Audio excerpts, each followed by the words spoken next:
Sawadee-khap. Hello and welcome to Daily Wisdom, Walking the Path with the Buddha. Today is our Pali Canon and English study group where we study the words of the Buddha using this book series titled The Words of the Buddha, The Path to Enlightenment, Revealing the Hidden. We're in volume 13, studying chapters 31 through chapters 40. So I'd like to welcome all of you, whether you're joining us for the first time or you've been joining us regularly. You can access these books by going to buddhadailywisdom.com, and from there you can click on the link that says free books. You'll see all the entire book series there, and we're in volume 13. I'm going to be displaying this on the screen in Zoom and on all of our live streaming platforms so that you guys can see the individual chapters as we go in today's class. We're going to be reading one chapter, then I'll be sharing teachings about that, and then I'll open up to any questions that you guys might have. Today, I don't have a moderator that's helping out. So if you're in Facebook, YouTube, or Zoom, you're welcome to put your questions into the comment section if you like. I'm going to try to circle through those and look and see what questions you guys have so that I can then be sure to answer those during the class. If you're in Zoom, you can come in and just raise your hand electronically. That'll actually help a whole lot so that I don't need to be looking at the individual comments, but I'll try to do that. This is kind of only the first full class that I've taught without a moderator. I tried to do this before for about 20 minutes or so, and it worked out okay. Just a few more buttons to click, a few more things to look at. So I'd like to welcome you guys. As I said, I'm going to go right into actually sharing the teachings rather than do our meditation that we typically do. That way we'll be sure that we have enough time throughout the course to cover all the individual chapters that are designated for today's class. So let me just switch over to the actual book so that you guys can see that. All right, so we're in chapter 31 to start out, and this is titled 8 Kinds of Rebirth on Account of Giving. This book is actually titled Generosity, so all these chapters are around giving and sharing and generosity. Monks, there are these 8 kinds of rebirth on account of giving. What 8? 1. Here, someone gives a gift to an ascetic or a Brahmin, food and drink, clothing and vehicles, garlands, scents, and ointments, bedding, dwellings, and lighting. Whatever he gives, he expects something in return. He sees affluent Khattiyas, affluent Brahmins, and affluent householders enjoying themselves, furnished and endowed with the 5 objects of sensual pleasure. It occurs to him, oh, with the breakup of the body after death, may I be reborn in companionship with affluent Khattiyas, affluent Brahmins, or affluent householders. He sets his mind on this, fixes his mind on this, and develops his state of mind. That objective of his, determined on what is inferior, not developed higher, leads to rebirth there. With the breakup of the body after death, he is reborn in companionship with affluent Khattiyas, affluent Brahmins, or affluent householders. And that is for one who is virtuous, practices moral conduct. I say, not for one who is immoral. The heart's objective of one who is virtuous succeeds because of his purity.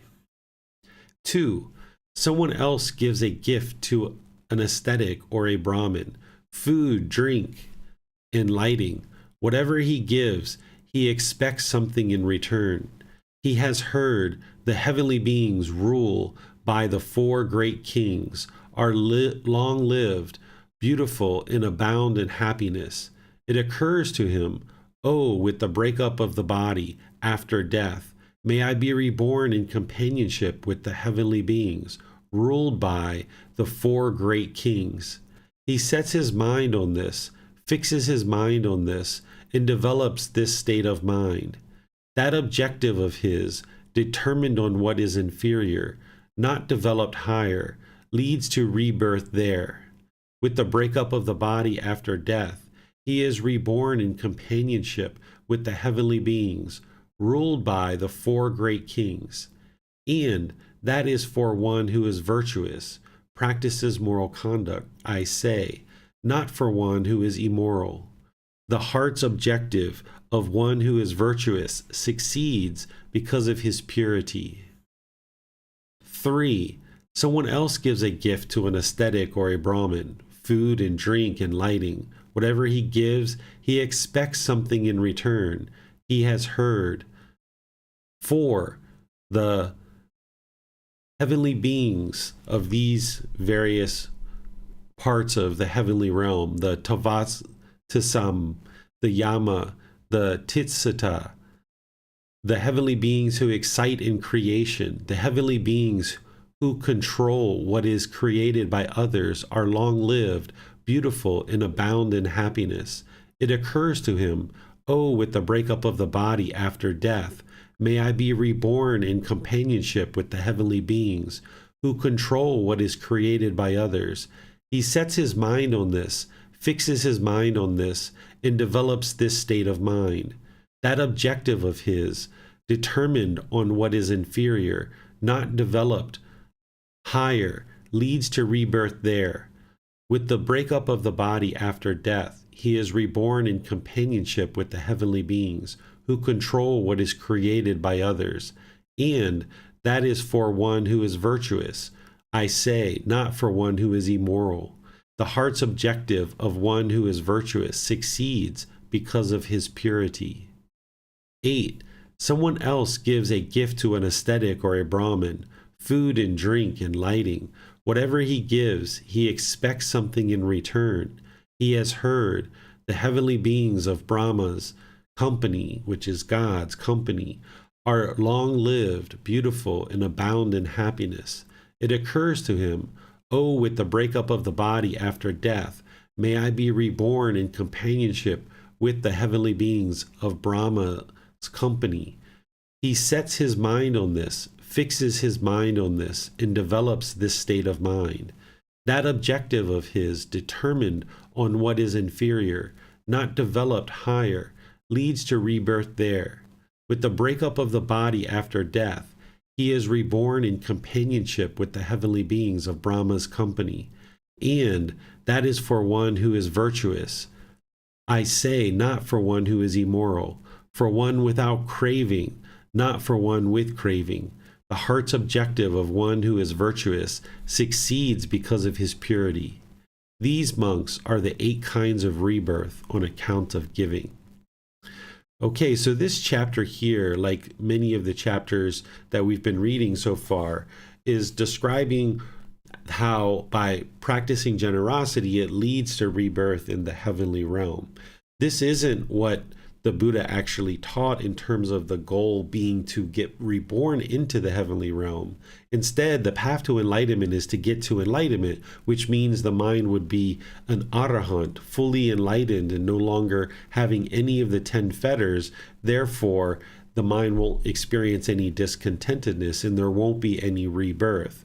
But for an individual who falls short of that, there's the rebirth that is going to occur in one of the 5 realms of hell, the animal realm, afflicted spirits, the human realm, and the heavenly realm.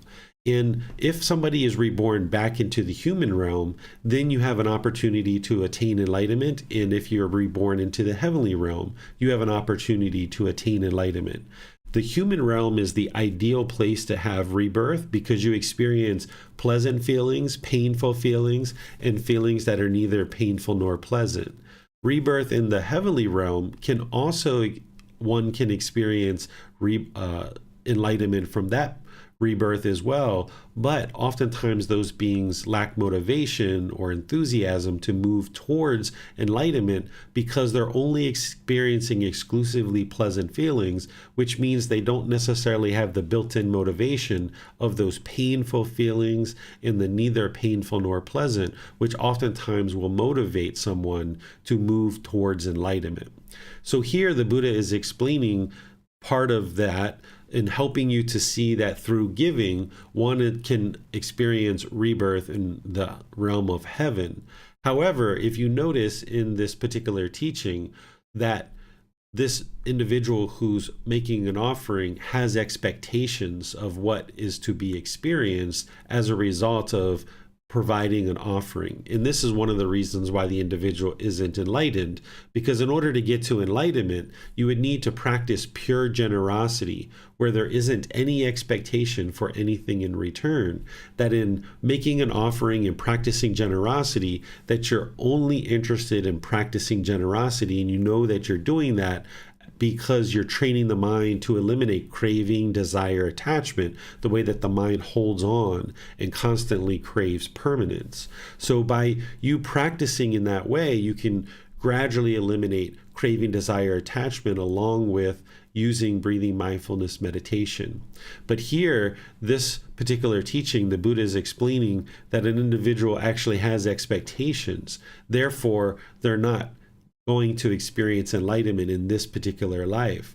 But what he's explaining is that this person is at least practicing generosity, and they have good, virtuous, moral conduct. So they're not immoral. And this is what's helping them, that leads to rebirth in the heavenly realm.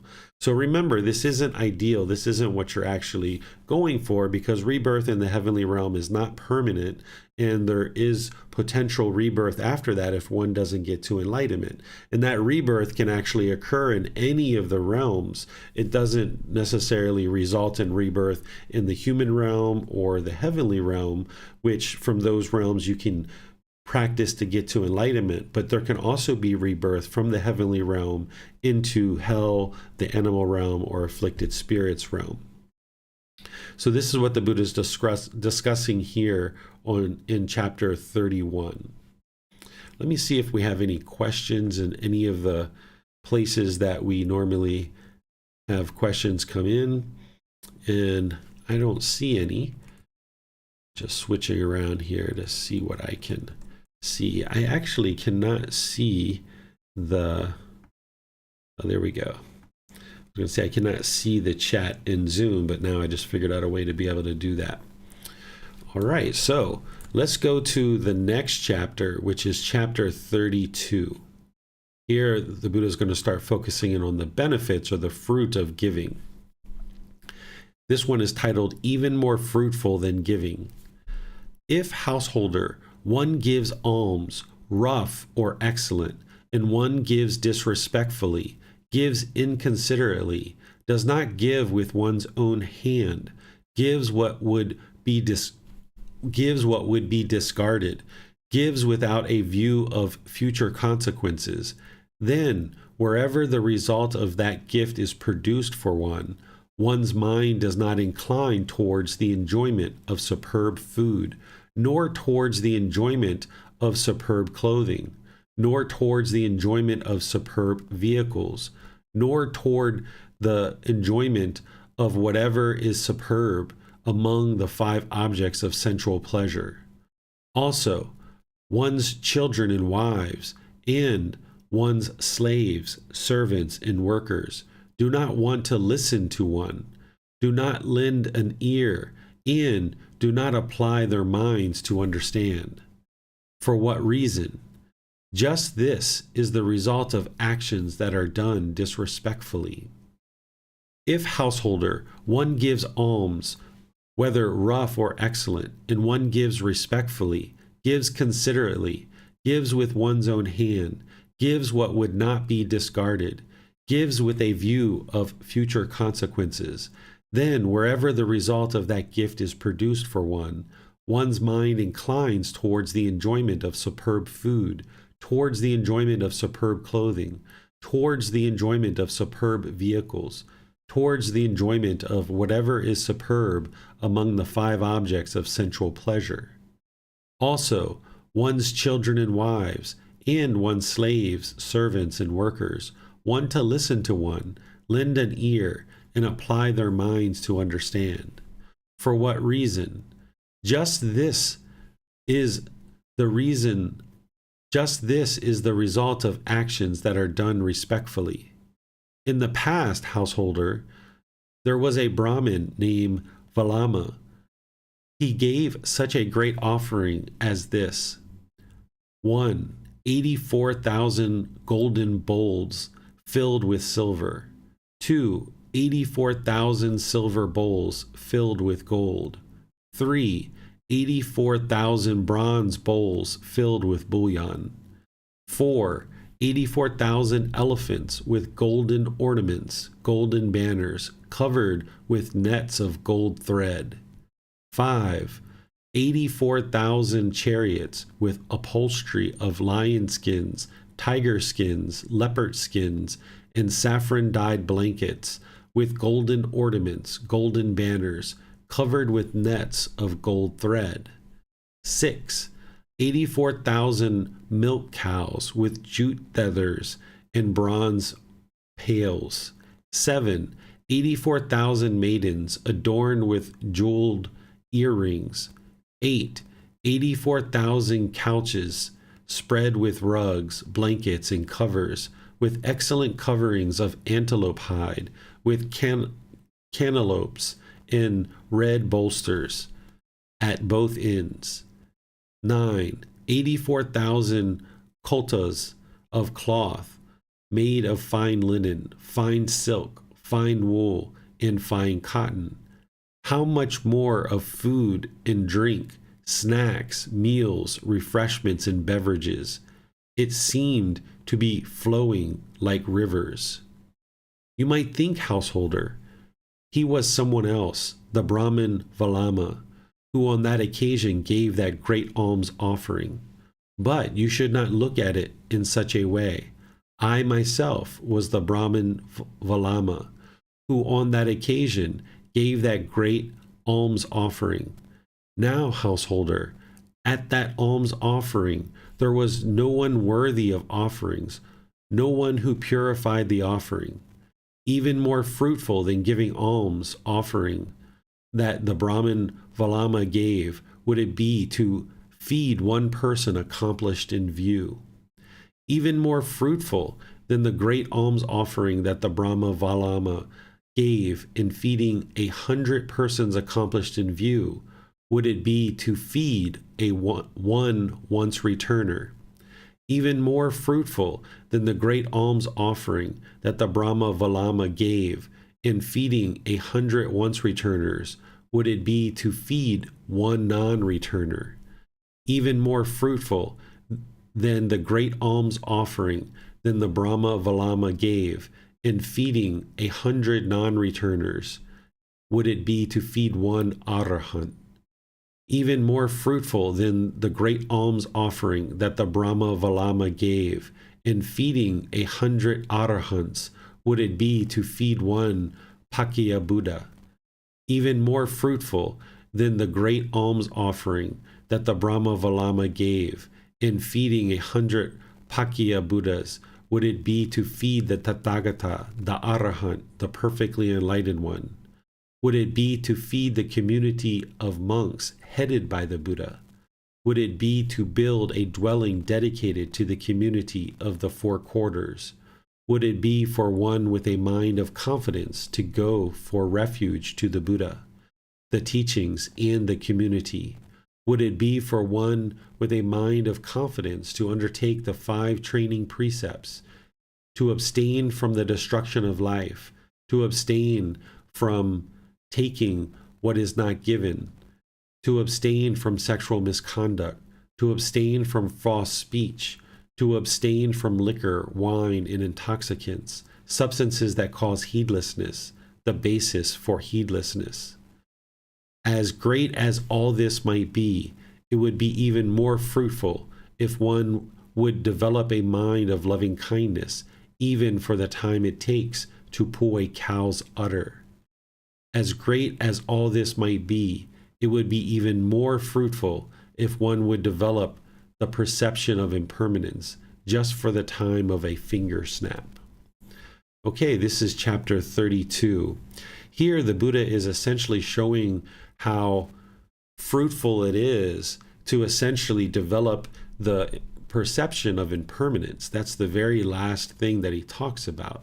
developing this perception of impermanence is the very first thing that one should end up learning as part of the path to enlightenment. Without understanding the universal truth of impermanence, you wouldn't actually be able to make any headway on the path to enlightenment, because the number one problem that is causing discontentedness is the mind is craving permanence. So if you don't understand that the mind is craving this permanence, but yet all of these objects around us, these conditioned objects, are impermanent, then you wouldn't be able to actually start eliminating discontentedness, because the mind would keep craving and craving and craving, not realizing and understanding the wisdom of the universal truth of impermanence. So the way that this is developed is through breathing mindfulness meditation, through studying, of course, and observing in the world the universal truth of impermanence. This is how one comes to understand this. And then the Buddha talks about the second highest priority is developing a mind on loving kindness. And this is done through meditation, but then practiced in daily life through our intentions, our speech, and our actions. And he essentially equates this to that massive offering, where he's saying these things are actually much more beneficial than those offerings of 84,000 bowls of gold and silver and bullion and all those other things that he talked about offering in a previous life. He was saying that he was actually making this offering in a previous life. So here he's saying how helpful it is to make offerings to people who are established in right view, who are a once returner, non-returner, arahants, a Buddha, and so forth. The reason why offerings to these individuals is so helpful is that you're going to be coming in contact with them to then be able to learn and gain wisdom from these individuals. There's nothing mystical or magical about making an offering and then, well, boom, you get lots of benefit. Instead, there's that diminishing of craving, desire, attachment, and there's the ability for you to then cultivate wisdom by learning from someone who's a once returner, non-returner, arahant, a Buddha, and so forth. He goes through all these different individuals. And the first one that he talks about is someone who's established in view or accomplished in view. This would be someone who's either a stream enter or very close to being a stream enter. So that's what chapter 32 is about, is helping you to understand how valuable and how important it is for you to develop your practice through breathing mindfulness meditation, through cultivating wisdom of the universal truth of impermanence, and also cultivating the mind through developing loving kindness, as well as making offerings to this noble community who is part of the 4 stages of enlightenment of stream enter, once returner, non-returner, and arahant. So let me see what questions you guys might have. I'll go through and see if there's any questions posted. I'm not seeing anything. So let's continue on in our journey here to chapter 33. Chapter 33 is the 8 streams of merit. Monks, there are these 8 streams of merit, streams of the wholesome, nutriments of peacefulness, heavenly, ripening in peacefulness, conducive, that lead to what is aspired for, needed, and to heavenly, agreeable, heavenly, ripening in peacefulness, conducive, that lead to what is aspired for, needed, and to heaven, agreeable to one's welfare in peacefulness. What 8? 1. Here, a noble disciple has gone for refuge to the Buddha. That is the first stream of merit, stream of the wholesome, nutriment of peacefulness, heavenly, ripening in peacefulness, conducive to heaven, that leads to what is aspired for, needed, and agreeable to one's welfare and peacefulness. 2.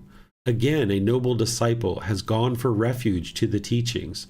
This is the second stream of merit, stream of the wholesome, nutriment of peacefulness, heavenly, ripening in peacefulness, conducive to heaven. That leads to what is aspired for, needed, and agreeable to one's welfare and peacefulness. 3. Again, a noble disciple has gone for refuge to the community. This is the third stream of merit, stream of the wholesome, nutriment of peacefulness, heavenly, ripening in peacefulness, conducive to heaven, that leads to what is aspired for, needed and agreeable, to one's welfare and peacefulness. There are, monks, these 5 gifts, great gifts, highest, of long standing, traditional, ancient, untainted, and never before tainted, which are not being tainted and will not be tainted, not refused by the wise ascetics and Brahmins. What 5? Here, a noble disciple, having abandoned the destruction of life, abstains from destruction of life. By abstaining from the destruction of life, the noble disciple gives to an immeasurable number of beings freedom from fear, hostility, and harm. He himself, in turn, enjoys immeasurable freedom from fear, hostility, and harm. This is the first gift, a great gift, highest, of long standing, traditional, ancient, untainted, and never before tainted, which is not being tainted and will not be tainted, not refused by wise ascetics and Brahmins. This is the 4th stream of merit, stream of wholesomeness, nutriment of peacefulness, heavenly, ripening peacefulness, conducive to heaven, that leads to what is aspired for, needed, and agreeable to one's welfare and peacefulness. And then there's additional ones here. And he says, again, a noble disciple, having abandoned the taking of what is not given, abstains from the taking of what is not given, abstains from sexual misconduct, abstains from false speech, abstains from liquor, wine, and intoxicants, substances that cause heedlessness, the basis for heedlessness. By abstaining from liquor, wine, and intoxicants, substances that cause heedlessness, the basis for heedlessness, the noble disciple gives to an immeasurable number of beings freedom from fear, hostility, and harm. He himself, in turn, enjoys immeasurable freedom from fear, hostility, and harm. This is the 5th gift, a great gift, highest, of long standing, traditional, ancient, untainted, and never before tainted, which is not being tainted and will not be tainted, not refused by wise ascetics and Brahmins. This is the 8th stream of merit, stream of the wholesome, nutriment of peacefulness, heavenly, ripening peacefulness, conducive to heaven, that leads to what is aspired for, needed, and agreeable, to one's welfare and peacefulness. These, monks, are the 8 streams of merit, streams of the wholesome, nutriments of peacefulness, heavenly, ripening in peacefulness, conducive to heaven, that leads to what is aspired for, needed, and agreeable to one's welfare and peacefulness. All right, so here the Buddha is describing that as you go to him, his teachings, in the community for refuge, what refuge is protection. The way that you get protection is you gain confidence in the Buddha that he was enlightened. You get access to his teachings, which includes learning and practicing the teachings with this community, because these are what's called the triple gem or the triple jewel: the Buddha, the teachings, and the community. In order to progress on this path to enlightenment, you would need to have confidence in the Buddha, access to his teachings, and you would need to be part of a community. If you just had 1 or 2 of these things, you actually wouldn't be able to get to enlightenment. You would need to have all 3 of these, where you have confidence in the Buddha, access to his teachings, and be part of a community, because that's where you will get access to a teacher. You'll be able to see other people who are practicing the teachings as essentially role models and helping to support you along the way to learning and practicing these teachings. And then as you have that, then the Buddha is saying the way to get to this peacefulness is that you practice the 5 precepts of not destroying life, of not taking what is given, and not having sexual misconduct, and not lying, and not taking substances that cause heedlessness. And these go into a lot more detail if you actually look in the 5 precepts and understand more of what he's actually teaching there, because his words are much more detailed in the 5 precepts than what he shares here. Since he shared it in a lot of depth in the 5 precepts, he's not going to repeat all of that depth in every single one of his discourses. Instead, he's going to point to those so that you can then get more detail from the 5 precepts by understanding that it fits in here. And what he says is that by you actually practicing the 5 precepts, that you're giving to others, this immeasurable number of beings, freedom from fear, hostility, and harm. Because if you're killing, if you're stealing, if you're having sexual misconduct, if you're lying and you're taking substances that cause heedlessness, you're going to be causing harm to other beings. So he's saying that by you practicing this harmlessness through the 5 precepts and ensuring you're not making decisions to do those things, then you're providing this freedom of fear, hostility, and harm. Therefore, as a result, you are also getting that freedom of fear, hostility, and harm. Because by you not causing harm through your decisions and you're practicing these 5 precepts, then you're not causing harm to others, so harm isn't coming to you. That's what he's talking about here, that this is how you get this freedom, and this is one of the aspects of your moral conduct that you'll need to develop on this path to enlightenment. So let me see what questions we have here on this chapter. Let's see. Okay, so it looks like somebody has a question on YouTube from a previous chapter that I wasn't seeing. Here we go.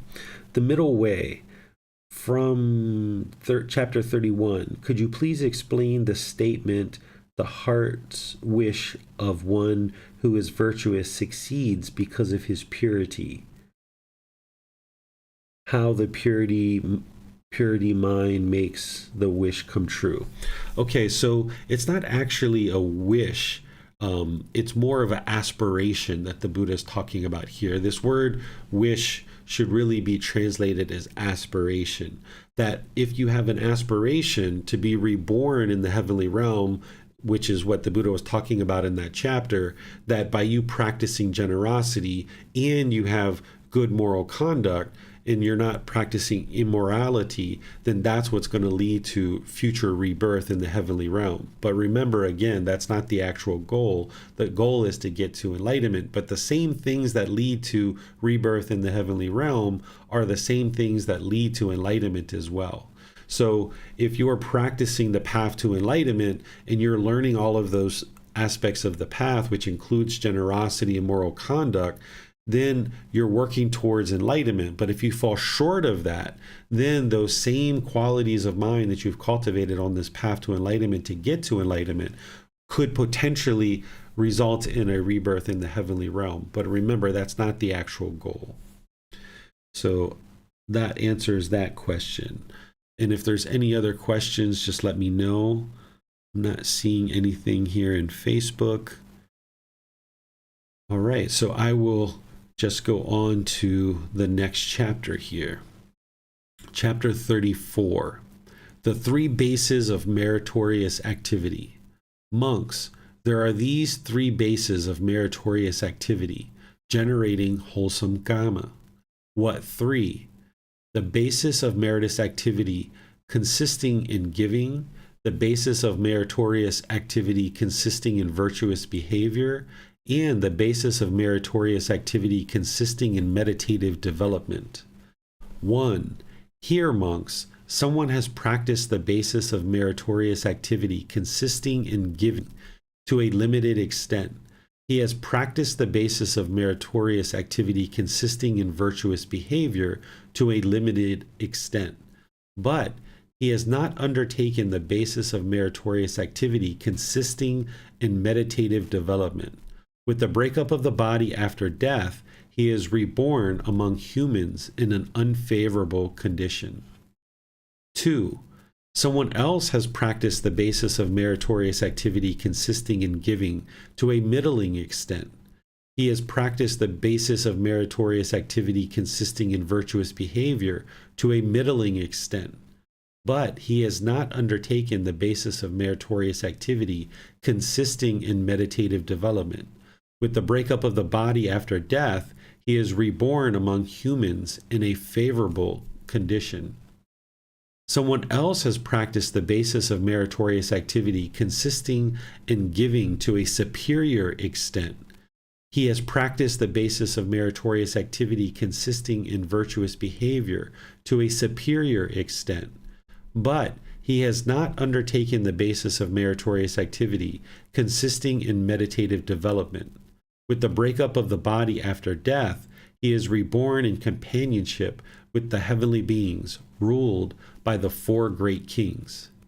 There are the four great kings who had practiced supremely the basis of meritorious activity consisting in giving, and the basis of meritorious activity consisting in virtuous behavior, surpassed the heavenly beings, ruled by the four great kings, in 10 respects: in heavenly lifespan, heavenly beauty, heavenly happiness, heavenly glory, and heavenly authority, and in heavenly forms, sounds, odors, flavors, and physical objects. 4. Someone else has practiced the basis of meritorious activity consisting in giving to a superior extent. He has practiced the basis of meritorious activity consisting in virtuous behavior to a superior extent. He has not undertaken the basis of meritorious activity consisting in meditative development. With the breakup of the body after death, he is reborn in companionship with the Tasaha heavenly beings.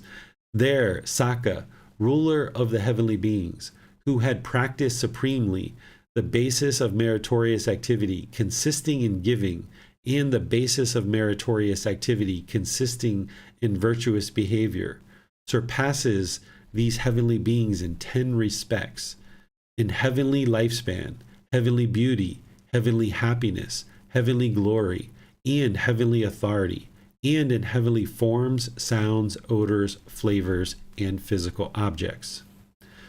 5. Someone else has practiced the basis of meritorious activity consisting in giving to a superior extent.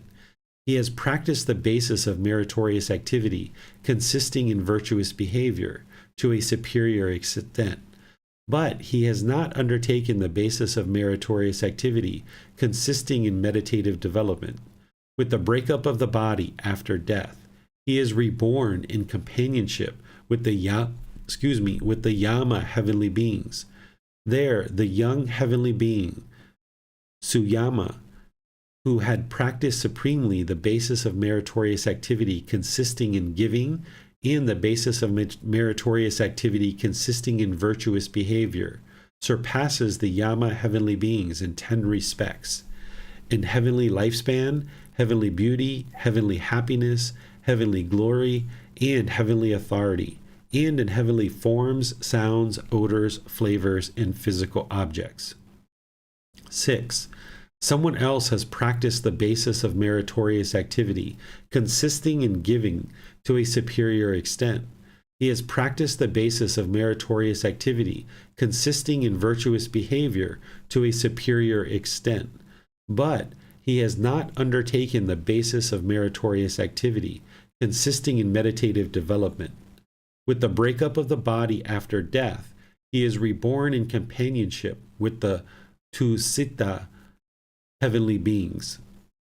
There, the young heavenly being, Santusita, who had practiced supremely the basis of meritorious activity, consisting in giving, in the basis of meritorious activity consisting in virtuous behavior, surpasses the Tusita heavenly beings in 10 respects: in heavenly lifespan, heavenly beauty, heavenly happiness, heavenly glory, heavenly authority, in heavenly forms, sounds, odors, flavors, and physical objects. 7. Someone else who has practiced the basis of meritorious activity consisting in giving to a superior extent. He has practiced the basis of meritorious activity consisting in virtuous behavior to a superior extent, but he has not undertaken the basis of meritorious activity consisting in meditative development.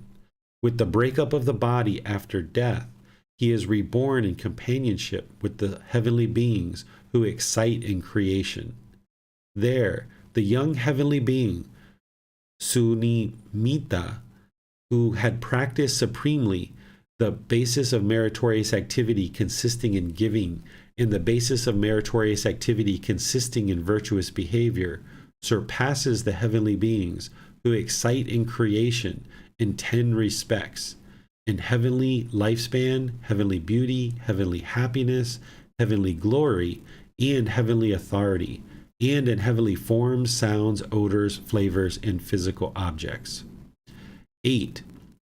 Someone else has practiced the basis of meritorious activity, consisting in giving to a superior extent. He has practiced the basis of meritorious activity, consisting in virtuous behavior, to a superior extent.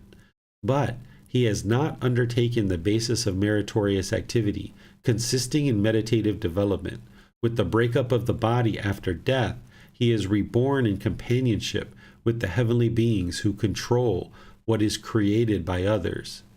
There, the young heavenly being, Vasavatati, who has practiced supremely the basis of meritorious activity, consisting in giving, and the basis of meritorious activity consisting in virtuous behavior, surpasses the heavenly beings who control what is created by others in 10 respects: in heavenly lifespan, heavenly beauty, heavenly happiness, heavenly glory, and heavenly authority, and in heavenly forms, sounds, odors, flavors, and physical objects. These monks are the 3 bases of meritorious activity. Okay, so let me help you dissect what is helpful here in order to develop your practice. The Buddha is going through a lot of details, which he typically does because his mind is fully, perfectly enlightened with deep wisdom. He's able to explain a lot of specific details about these natural laws of existence and the cycle of rebirth, and how the teachings that he shares is helping to improve the condition of the mind and or improve your rebirth. And always keep in mind, your goal is to get to enlightenment, not to experience rebirth. But here he is mainly talking about people who are practicing generosity and virtuous behavior or moral conduct, but not yet practicing the meditation. Here, these 3 aspects of the 3 bases of meritorious activity, we refer to this as the way of practice. This is generosity, moral conduct, and mental discipline, which is actually the meditation. So there's the generosity, moral conduct, and the meditation. These 3 things together is what helps you to understand what to practice on a daily basis. Because there's this 8-fold path that goes into a lot of details about the specifics of what you need to practice. And then there's all the connecting teachings that plug into this core central teaching. But what you would like to do is look at, well, what can I be doing on a daily basis to build up my practice? And this is oftentimes a really wonderful place to start, is develop your generosity, where you're giving and sharing more than is strictly required of your time, effort, energy, and resources. Then you're practicing the moral conduct of right speech, right action, and right livelihood. This ensures that you're not causing harm through your moral conduct. So therefore, you will now just be putting wise decisions out related to your moral conduct, and you won't be causing harm to other beings. And then you're practicing meditation to train the mind with breathing mindfulness meditation and loving kindness meditation, which are the 2 primary forms of meditation. And then the other 2 are there for specialized situations. So here, the Buddha describes that there's this improved rebirth for one who's practicing generosity and moral conduct, but not yet practicing meditation. That's why there is rebirth, because without meditation, you wouldn't actually be able to get to enlightenment. It's not just meditation that gets you to enlightenment. You need other teachings as well. But without meditation, you wouldn't actually be able to get to enlightenment. So this is where you can take away and extrapolate from this chapter, is to be sure you're practicing generosity, moral conduct, and meditation, and understand that all 3 of these are highly important for you to be able to make your way closer and closer to enlightenment. But if you're not practicing meditation, there is this potential rebirth in the heavenly realm. But I wouldn't actually, kind of bank on that or become committed to not meditating because you would like to just practice generosity and moral conduct. Instead, fully develop your practice of the entire Eightfold Path, which will ultimately lead to enlightenment, rather than doing something less than that. Instead, fully develop your practice so that there's no rebirth whatsoever.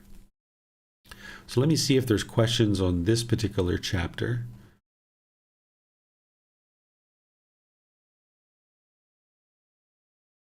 All right, I'm not seeing any questions on this chapter. So let's move on to the next one. Chapter 35, A Heavenly Being's Curiosity.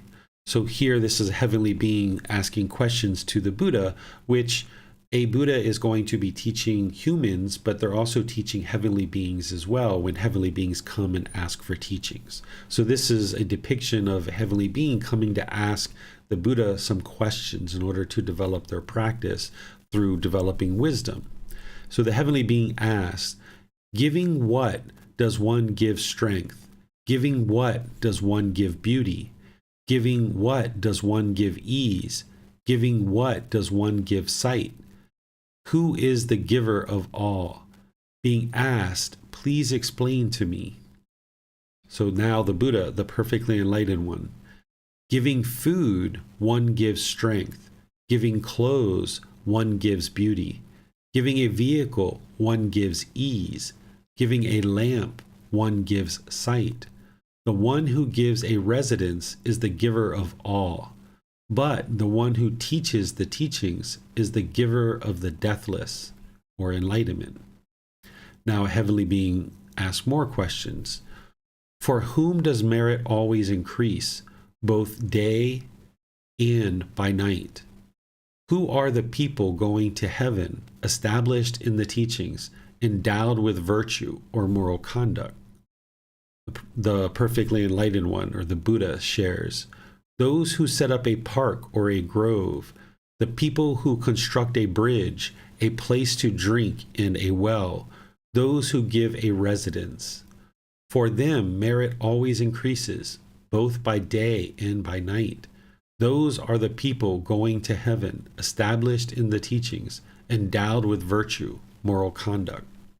So here the Buddha is relating what is provided by making the offering of food, clothes, a vehicle, lamp, a residence, in one who shares the teachings. And he's saying if you give food, then what you're essentially giving to another person is you're giving them strength. By giving clothes, you're giving them beauty because now their body can be protected by the clothes. By giving a vehicle or transportation, which is essentially a cart, a carriage during the lifetime of the Buddha, one gives ease, the ease of travel. By giving a lamp, one gives sight, because during the lifetime of the Buddha, of course, there wasn't any electricity.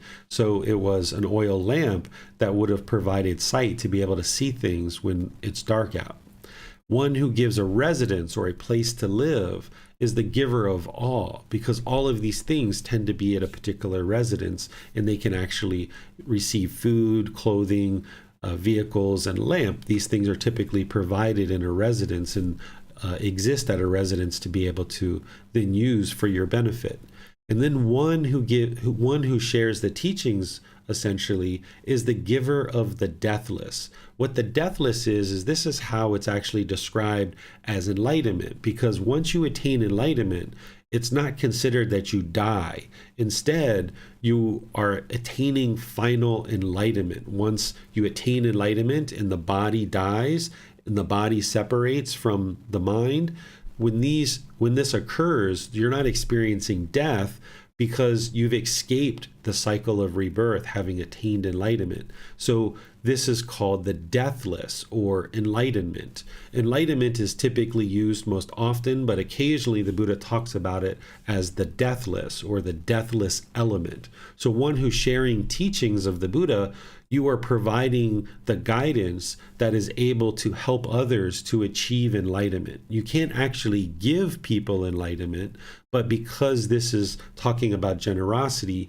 in order to share these teachings, there's an enormous amount of generosity that goes into doing that. The time, the effort, the energy, and the resources to be able to share these teachings is quite enormous. And by doing that without any expectation of anything in return and just living based on donations, this individual is trying to help the community and help the world by sharing these teachings. And then this person is then the giver of enlightenment. But of course, you can't actually give enlightenment, but you're providing the teachings that provide the opportunity for people to get to enlightenment.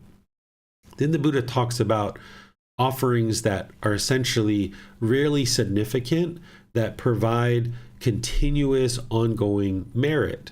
Because what the offerings that he talks about here is setting up a park or a grove. This is where people would come to relax and spend time and have conversation, maybe even talk about these teachings. People who construct a bridge to be able to travel over a waterway, which I imagine was very challenging during the lifetime of the Buddha to move through and over a particular water. So if you had to go all the way around, then it would be very challenging. It would extend your travel, and traveling during those times were very difficult. So by building a bridge, you're providing this opportunity for people to travel with more ease.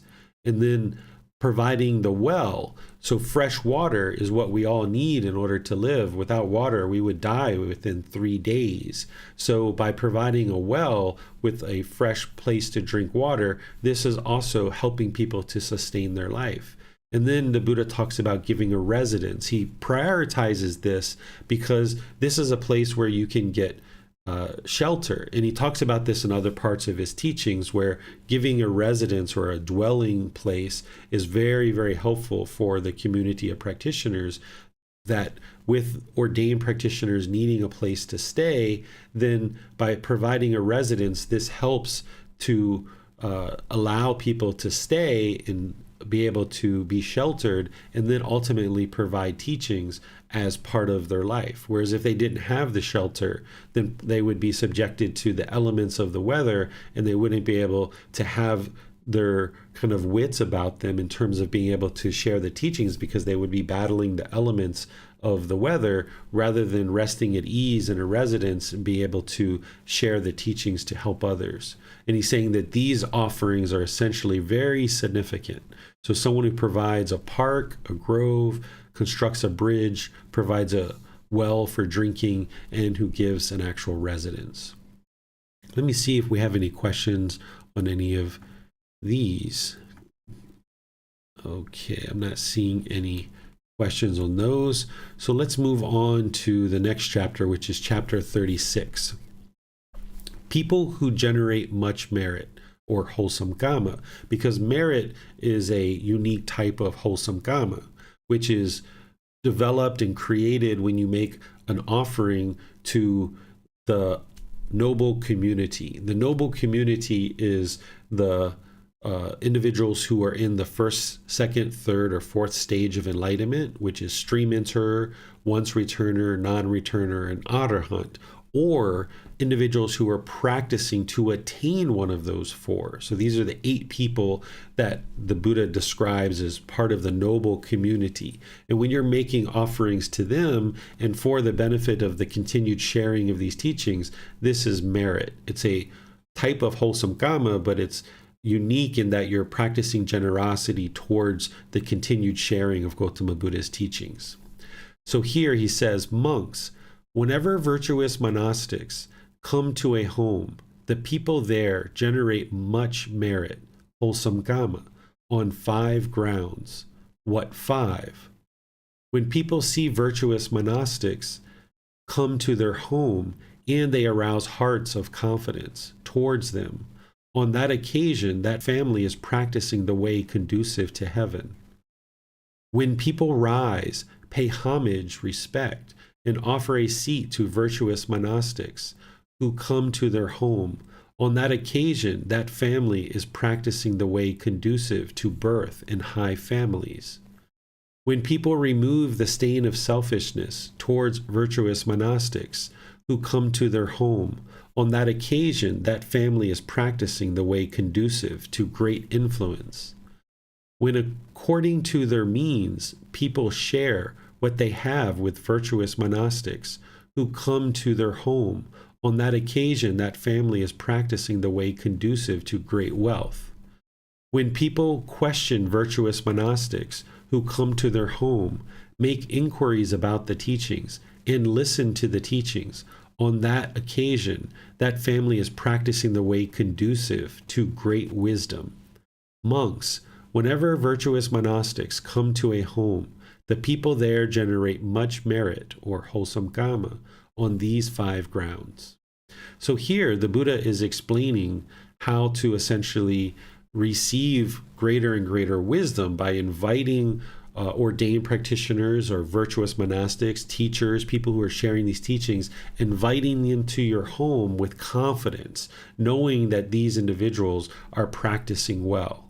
Whereas if you were just to invite any old monastics or any old teacher to your home that isn't practicing the teachings well, this isn't going to produce beneficial results for you, because you're not going to have the opportunity to gain wisdom and deeply understand the teachings to benefit your practice. So the Buddha always designated that as you're making offerings and as you're receiving teachings, that you seek out people who are virtuous monastics and virtuous teachers. That's what's going to help you. Here, the Buddha talks about inviting monastics to the home and bringing them to the home. This is conducive to rebirth in the heavenly realm. Then he talks about that when you pay respect to them, when they come and you offer them a seat, this provides a potential rebirth conducive to high families, or these are individuals who are born into a family who is very affluent. And then that would make it easier for you in your next life to then be able to potentially get to enlightenment, because you're not affected by poverty or famine or things like this. And then one who's practicing where they're not selfish, they're making offerings of food, water, clothing, medical supplies to virtuous monastics. The Buddha is saying this is conducive to great influence, and that would be in helping you to then have influence in your community. And then the Buddha is talking about people who, according to their means, they share the things that they have. So the Buddha doesn't teach to just give without wise decisions, but instead, according to your means, practicing that middle way and ensuring that as you invite people to your home to share teachings with you, that you are willing to give and share those things which are you're able to. And he's saying this is conducive to great wealth. And then he talks finally about asking questions and making inquiries and listening to the teachings.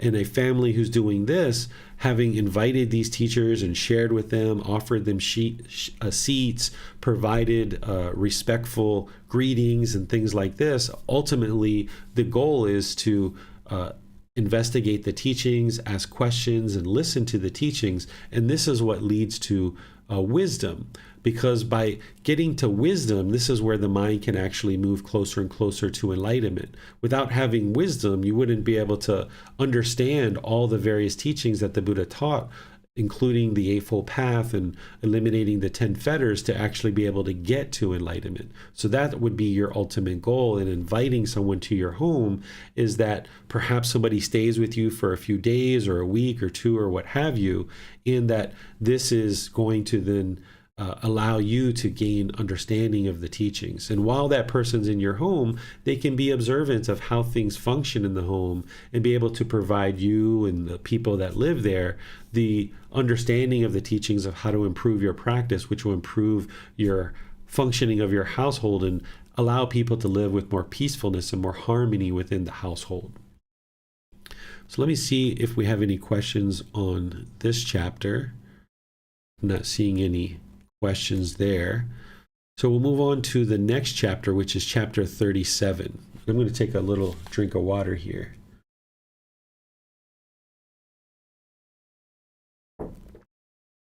All right. So this particular chapter is titled having fulfilled and not having fulfilled one's duty towards the ascetics or ordained practitioners. Monks, last night, when the night had advanced, a number of heavenly beings of stunning beauty, illuminating the entire Jeti's grove, approached me, paid homage or respect to me, and stood to one side. Those heavenly beings then said, "In the past, Venerable Sir, when we were human beings, monks approached our homes. We rose up for them, but did not pay homage or respect to them. Not having fulfilled our duty, full of regret and remorse, we were reborn in an inferior class of heavenly beings. Some other heavenly beings approached me and said, "In the past, Venerable Sir, when we were human beings, monks approached our homes. We rose up for them and paid homage or respect to them, but we did not offer them seats. Not having fulfilled our duty, full of regret and remorse, we were reborn in an inferior class of heavenly beings." Some other heavenly beings approached me and said, "In the past, Venerable Sir, when we were human beings, monks approached our homes. We rose up for them, paid homage or respect to them, and offered them seats, but we did not share things with them to the best of our ability and capacity." And then this continues and repeats with this changing part of the discourse. "We shared with them to the best of our ability and capacity, but we did not sit close by to listen to the teachings. We sat close by to listen to the teachings, but did not listen to it with eager ears. We listened to it with eager ears, but having heard it, we did not retain the teachings in mind. Having heard it, we retained the teachings in mind, but we did not examine the meaning of the teachings that had been retained in mind. We examined the meaning of the teachings that had been retained in mind, but we did not understand the meaning of the teachings and then practice in accordance with the teachings. Not having fulfilled our duty, full of regret and remorse, we were reborn in an inferior class of heavenly beings. Some other heavenly beings approached me and said, "In the past, Venerable Sir, when we were human beings, monks approached our homes. We rose up for them, paid homage to them, offered them seats, and shared with them to the best of our ability and capacity. We sat close by to listen to the teachings and listened to it with eager ears. Having heard it, we retained the teachings in mind. We examined the meaning of the teachings that had been retained in mind, and we understood the meaning of the teachings, and then practiced in accordance with the teachings. Having fulfilled our duty, free of regret and remorse, we were reborn in a superior class of heavenly beings. These are the feet of trees, monks. These are empty huts. Meditate, monks. Do not be complacent. Do not have cause to regret it later, like those prior heavenly beings." So here, the Buddha is explaining how to essentially take that teaching from the previous chapter and ensure that we implement it, that we actually do the things that he's sharing, which includes the learning of the teachings and actually applying the teachings. That by not doing that, we will regret it later when we're reborn into an inferior existence, either in the heavenly realm or some other realm. That if you're meditating, if you're learning the teachings, if you're practicing, including generosity and all the other steps of the Eightfold Path, then by you practicing in this way and developing your practice, you're moving closer and closer to enlightenment. And having attained enlightenment, you will know that you've attained enlightenment because the mind will no longer experience any discontentedness, and you'll be so pleased that you've dedicated this portion of your life to deeply understanding the teachings and practicing them, so that now the entire rest of your life you can enjoy this peaceful, calm, serene, and content mind with joy. If you fall short of that, as the Buddha has explained in many discourses, you can potentially be reborn into the heavenly realm. But if you stay diligent and dedicated to your practice, there's no reason why you wouldn't be able to attain enlightenment in this life. But unfortunately, complacency is one of the biggest challenges for the vast majority of humanity, is that either they're willingly complacent or they're just unknowing that things like anger and sadness and frustration are even a problem. We tend to just kind of accept this without wisdom of this path. We just kind of accept that these things are normal and that human beings should experience anger, or that there's some benefit to anger and frustration or things like this. But instead, when you come to understand that you can actually eliminate this, and you gradually start working towards that, and you actually see discontentedness gradually diminishing in the mind through your efforts, then you'll know and you'll build confidence that you have the ability to attain enlightenment. But you need to kick out this complacency. The complacency oftentimes will come into the mind. You'll slack off on your generosity, slack off on your moral conduct, slack off on your meditation, and you need to stay consistent. If you miss a meditation here or there, okay, that's understandable. That's impermanence. Your enlightenment isn't going to be determined if you miss a meditation here or there. What is going to determine your enlightenment is if over a consistent long-term period of time, can you stay dedicated and diligent to continually meditating? Can you continually practice moral conduct? Can you continually practice generosity? Can you continue to develop more and more wisdom about this path and practice more and more closely to what an enlightened being practices? And as you do, then you'll get closer and closer to enlightenment, and you'll see the truth for yourself that it's working. But if you allow complacency to come into the mind, then this can potentially hinder you. So you need to stay dedicated and diligent without the craving, but without the indifference, practicing this middle way, or you're gradually walking the path, setting this goal, this objective, this interest towards the attainment of enlightenment. Let me see if we have any questions on this chapter. Let's see, I think I might see one here. Do enlightened people communicate with heavenly beings, or it was just Buddha that had that ability? So a Buddha is definitely going to have the ability to communicate with heavenly beings, and heavenly beings are going to be able to communicate with a Buddha. They're going to be able to be interested to learn the teachings and move closer and closer to enlightenment themselves in the heavenly realm if they have the motivation and encouragement to do that. So the heavenly beings are going to be able to communicate with the Buddha. They can also communicate with enlightened beings and even unenlightened beings. Some unenlightened beings can actually have communication with heavenly beings. It just depends on the certain qualities of mind. As you're moving more and more pollution from the mind, you can experience interaction from beings not only from the heavenly realm, but the other formless realms as well, like afflicted spirits and the hell realm. If we came in contact with a dog or a snake or a spider or a bird or something like this, we, look at that as being very normal because it's a form being, right? An animal and a human has physical form. This is completely normal. We interact with these beings all the time. But what we don't realize is that these other beings in these other realms are right around here with us as well. Heavenly beings, beings in the afflicted spirit realm, and in the realm of hell as well. These beings can interact with us.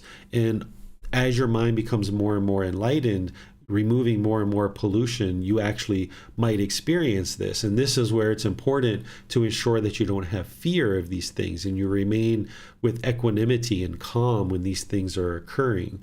So to answer your question, yes, an enlightened being has the ability to communicate with heavenly beings, but so do all other beings depending on the qualities of their mind, and there'll even be communication with the other formless beings of hell, afflicted spirits, as well as the heavenly realm. And I don't see any questions on Facebook, so we'll go ahead and move forward with the next chapter. All right, so this is chapter 38. This is titled Offerings That Are Not Worth Even a Fraction. Whatever woman, much joyful, endowed with virtue, moral conduct, a disciple of the welfarer, food and drink, gives, having overcome material gain, the gift is heavenly, dispelling sorrow, bringing peacefulness, and she gains a heavenly being, lifespan owing to the spotless, stainless way. She aspiring merit at ease, healthy, joyful, long in a heavenly company. If one practices the teachings through getting on by gathering, if one supports one's wife, one gives from the little one has, then 100,000 offerings of those who sacrifice 100, who sacrifice 1,000, are not worth even a fraction of the gift of one like him. Since they give while settled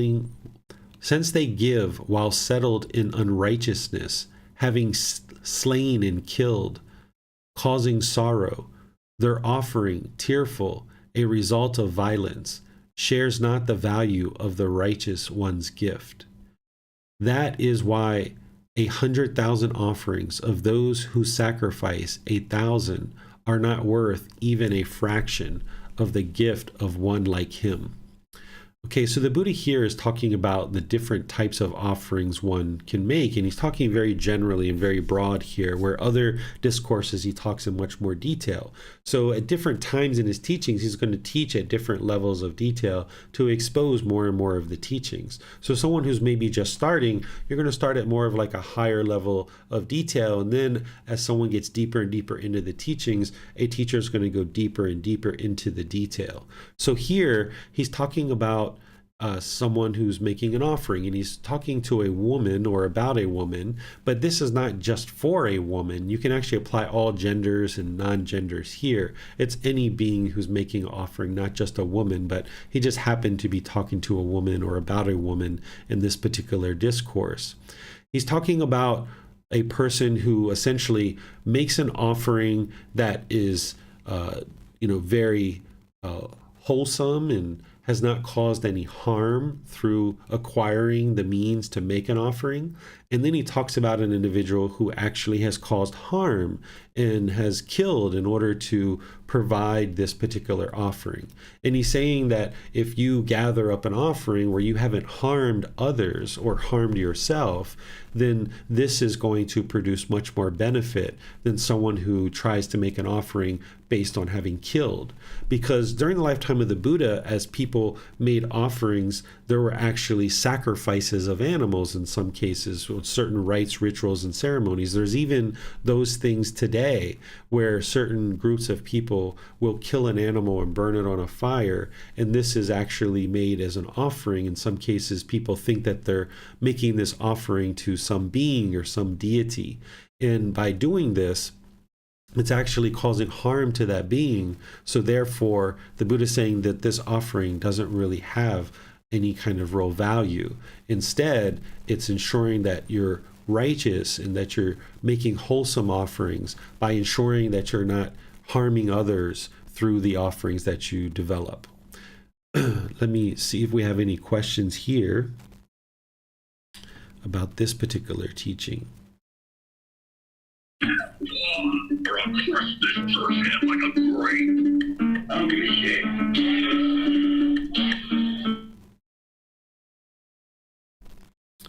All right.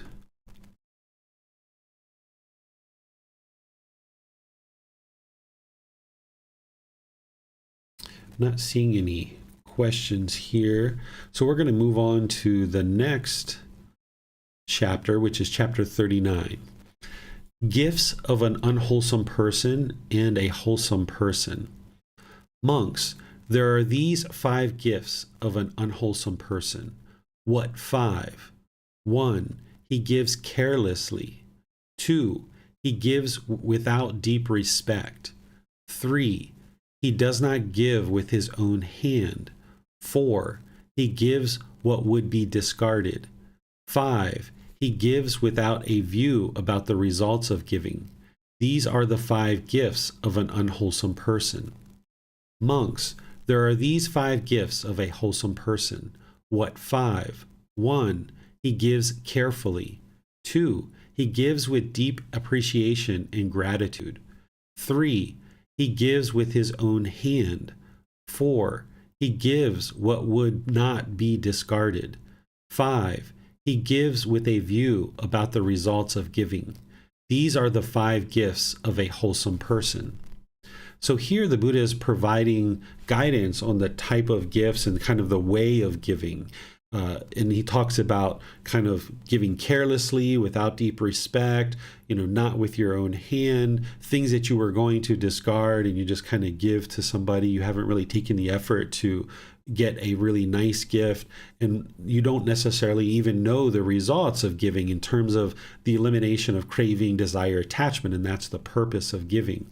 And then he talks about one who gives carefully, someone, I'll show you down here, I have the details, that someone who gives in regards to an individual's needs and kind of a well thought out particular gift, that as you get to know your teacher, for example, you might know certain things that they need in order to sustain their life. You might start learning certain brands that they use, certain products that they use, and you might actually purchase those things and put a lot of thought into what you're actually offering. And that's somebody who's giving carefully. Or if you know that your teacher is embarking on a certain project and they might need support for that project in order to bring some teachings into the community, you might talk to your teacher and ask what type of things do they need before you actually assemble your offering, because a teacher is not going to actually ask you for anything specific.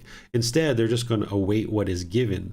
But if you're interested in giving carefully and ensuring that what you give is going to actually meet the needs of an individual, you might ask questions of that individual, that teacher, and that way you can give a gift very carefully and ensure that it's going to meet the needs of the individual. And that the second thing the Buddha talks about is having deep respect or appreciation or gratitude for the one that you're giving this gift to.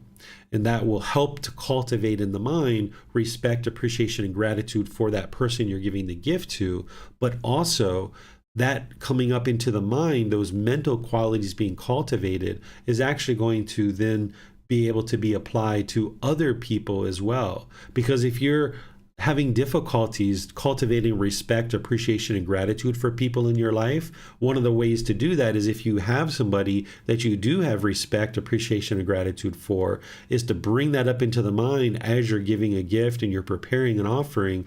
That way, those mental qualities are experienced and you're then more readily able to apply it in other relationships that you have.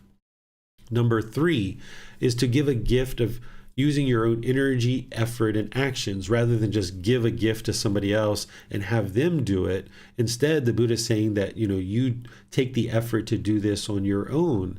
And what this does is this actually brings you in contact with the individual that you're making an offering to. Therefore, it actually allows you to receive teachings. And again, this helps to bring up the motivation and the dedication and the diligence, the enthusiasm. Whereas if you were complacent and you just, tossed a gift over to somebody and say, I give that to somebody, or give that to my teacher, or give that to some monks or some temple, then you're not really putting your effort and your energy, your actions into it. You haven't arisen that enlightenment factor of energy that is needed in order to be able to move the mind closer and closer to enlightenment. The fourth one is to give a gift of an item that is useful and beneficial, of good quality. That if you are just going to discard some food, for example, say you've eaten half of the food and you're going to discard it, it wouldn't be wise to offer that to somebody. Or if you have some rotting food at home and you're going to just give that to somebody, or you have an item that's maybe not being used at home and maybe it's broken, it doesn't really work as well, and you just give that away. So these offerings or these gifts don't really have any real value because you were going to discard it anyway. So why would you give that to somebody else? So the Buddha teaches you to ensure that you're giving something that's useful and beneficial, of good quality. And then to give a gift with an understanding of the results of practicing generosity. The results of practicing generosity are the elimination of craving, desire, attachment. If you don't understand this, then one who's practicing generosity doesn't have the real purpose behind their gift and understanding what they're actually working to eliminate. So as you're giving a gift, you need to understand that you're working to eliminate this clinging, this craving, this yearning, this longing, this holding on to things. And that's what's ultimately going to eliminate the craving, desire, attachments, is by practicing generosity and get you closer to enlightenment, where the mind isn't experiencing discontentedness any longer. So I'm just going to check for questions here, see what questions we might have. Let's see. I need to share my screen and pull up the chat. There we go. All right, so I'm not seeing any questions there. So we'll move on to this last chapter, which is chapter 40. This one is titled Gifts of a Wholesome Person. This is the first discourse, because there's going to be additional discourses after this, starting with chapter 41. Monks, there are these 8 gifts of a wholesome person.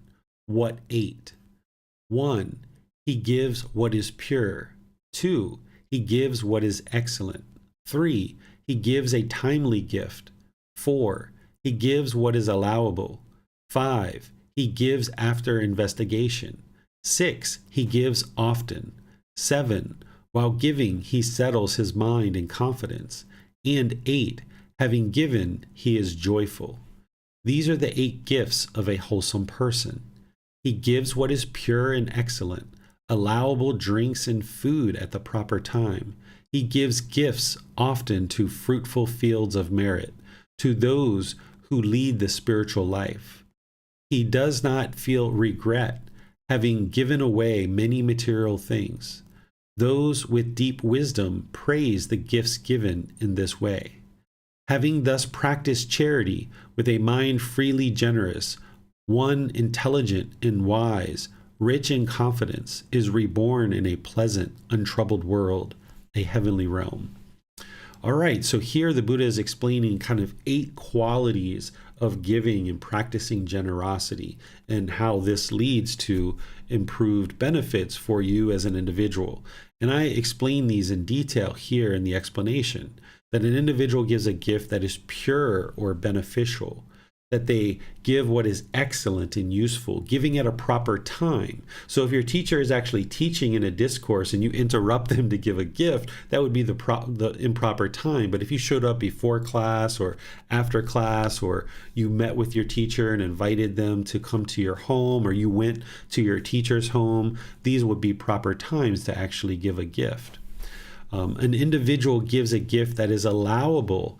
These are items that are wholesome, not in conflict with the teaching. So if you gave, beer or wine, or, if you, gave something that, that a teacher is maybe vegan and they don't eat meat, for example, but you gave them meat, that would be unwholesome, is what the Buddha is explaining. So if you understand the teachings really well and you're able to make offerings, then you would make offerings based on the teachings, not giving things like cigarettes or methamphetamine or something like this that an individual isn't going to actually benefit from and they're not going to use.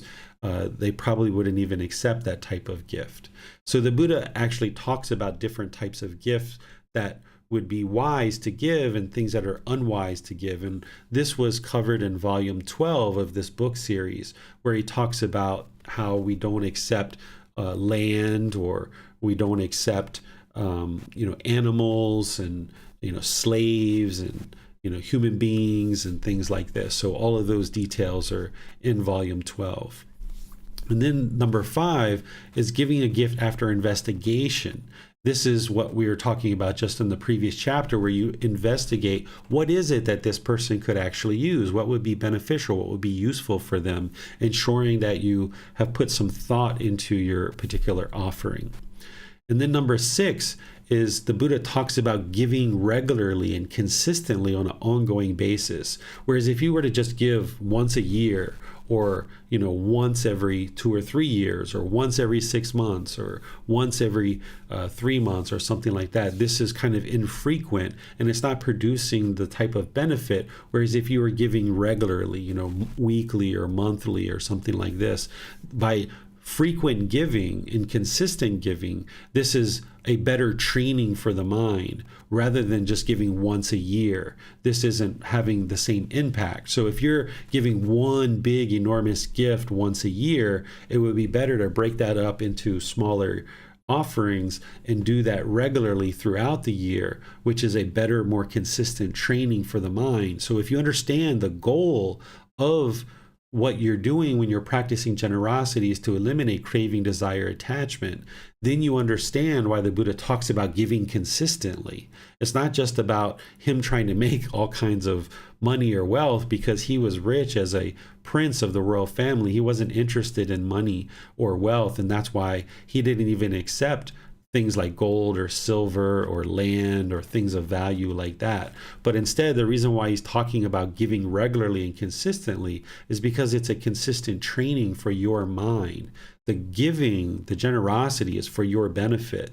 But yes, there's this mutual support between the students and the teachers. So this is actually helpful for your mind to be able to practice generosity to eliminate craving, desire, attachment.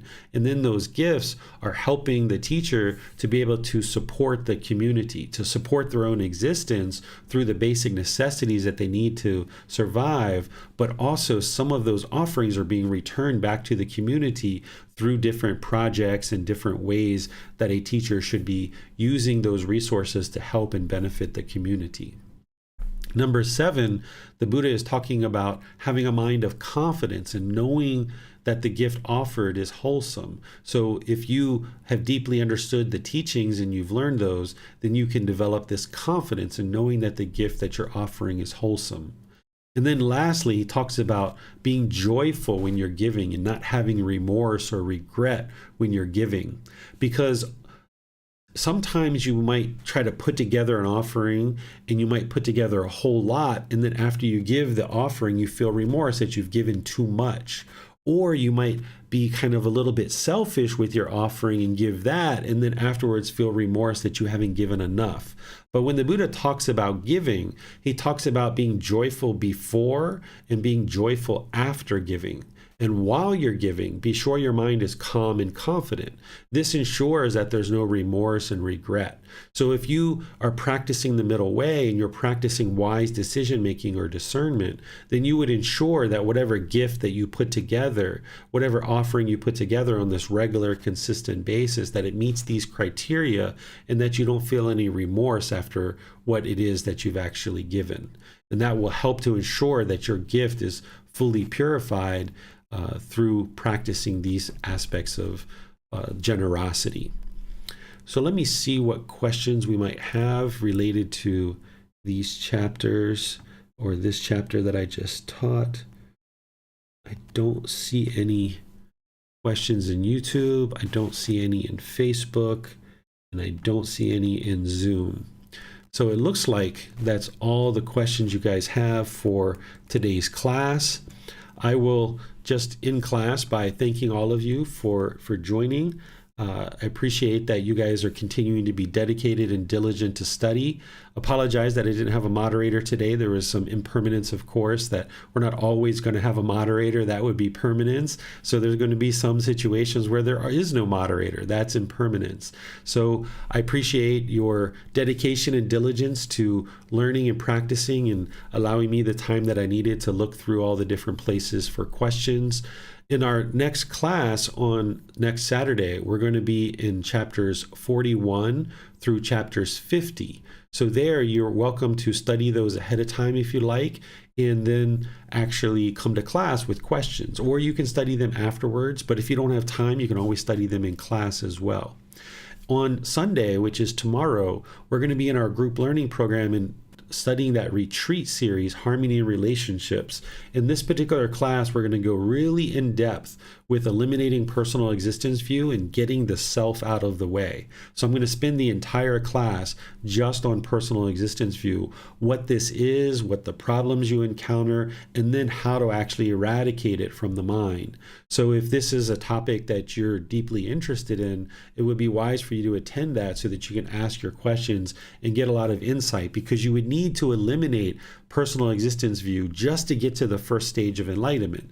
There's 3 fetters there personal existence view, doubt, and wrong behavior and observances. So you would need to deeply understand this in order to even get to that first stage of enlightenment or anywhere beyond that.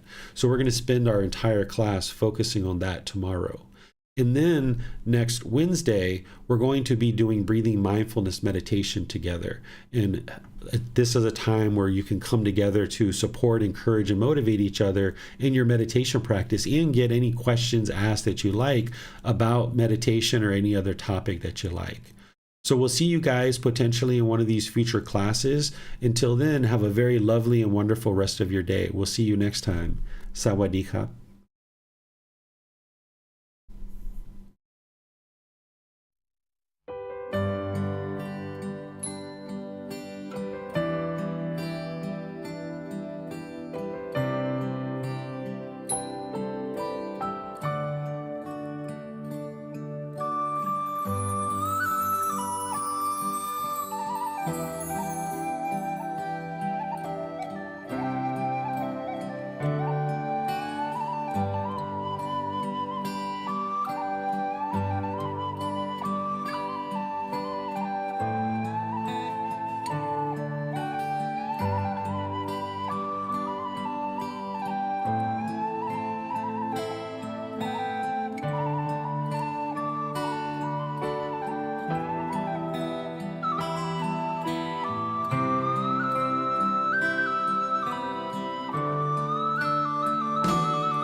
Thank you again for watching.